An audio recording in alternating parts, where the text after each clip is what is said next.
KYC എന്നത് bank account ഉള്ളവർ നിർബന്ധമായും ചെയ്യേണ്ട ഒന്ന് തന്നെയാണ്. ഇപ്പോൾ KYC ചട്ടം പുതുക്കിയിരിക്കുകയാണ് റിസർവ് ബാങ്ക്. റിസർവ് ബാങ്കിന്റെ പുതിയ നിർദ്ദേശം ശ്രദ്ധിച്ചില്ലെങ്കിൽ അക്കൗണ്ട് ബ്ലോക്ക് ആകാനും സാധ്യതകൾ ഏറെയാണ്. KYC എന്നത് ബാങ്ക് അക്കൗണ്ട് ആരംഭിക്കുന്ന വേളയിൽ അക്കൗണ്ട് ഉടമയുടെ പേര്, മേൽവിലാസം, തൊഴിൽ തുടങ്ങിയ അടിസ്ഥാന വിവരങ്ങളെല്ലാം രേഖപ്പെടുത്തുന്നതാണ്. നേരത്തെ ബാങ്കുകൾ ഒരു പ്രാവശ്യം മാത്രമാണ് ഇത്തരത്തിലുള്ള വിവരങ്ങൾ ശേഖരിക്കാറുള്ളത്. എന്നാൽ ഇപ്പോൾ അതാത് കാലാവധികളിൽ ഈ വിവരങ്ങൾ പുനർശേഖരിക്കേണ്ടതാണ്. ഇതിനെയാണ് KYC എന്ന് പറയുന്നത്. എന്നാൽ ശമ്പളക്കാർക്കും സർക്കാർ പദ്ധതിയുടെ ഗുണഭോക്താക്കൾക്കും ജൻധൻ അക്കൗണ്ട് ഉടമകൾക്കും 8 മുതൽ 10 വർഷ കാലാവധിക്കുള്ളിൽ KYC ചെയ്താൽ മതി. എന്നാൽ ഈ കാലാവധി എത്തുന്നതിന് 3 മാസം മുമ്പും KYC പുതുക്കിയിട്ടില്ല എങ്കിൽ തുടർന്നുള്ള 3 മാസം വരെയും ബാങ്ക് ഇടപാടുകാരെ ഇക്കാര്യം അറിയിക്കേണ്ടതാണ്. ഉപഭോക്താക്കൾക്ക്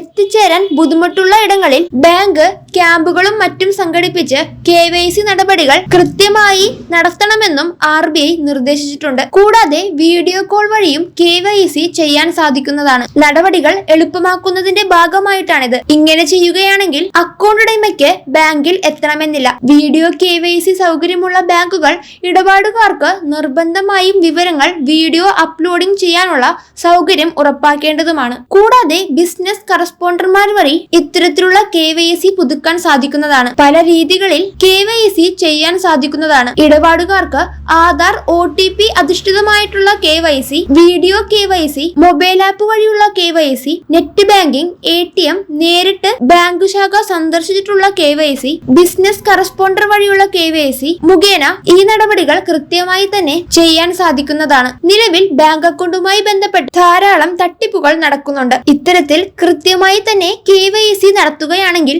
വ്യാജ ഇടപാടുകൾ, കള്ളപ്പണം വെളുപ്പിക്കൽ, സാമ്പത്തിക തട്ടിപ്പ് എന്നിവയൊക്കെ ഒരു പരിധിവരെ ചെറുക്കാൻ സാധിക്കുന്നതാണ്. സാമ്പത്തിക തട്ടിപ്പുകളൊക്കെ ഫലപ്രദമായി തടയണമെങ്കിൽ KYC കൃത്യമായി പുതുക്കേണ്ടത് അത്യാവശ്യമായിട്ടുള്ള ഒന്ന് തന്നെയാണ്. ബാങ്കുകൾ നൽകുന്ന നിർദ്ദേശമനുസരിച്ച് എല്ലാവരും തന്നെ KYC പുതുക്കേണ്ടതാണ്.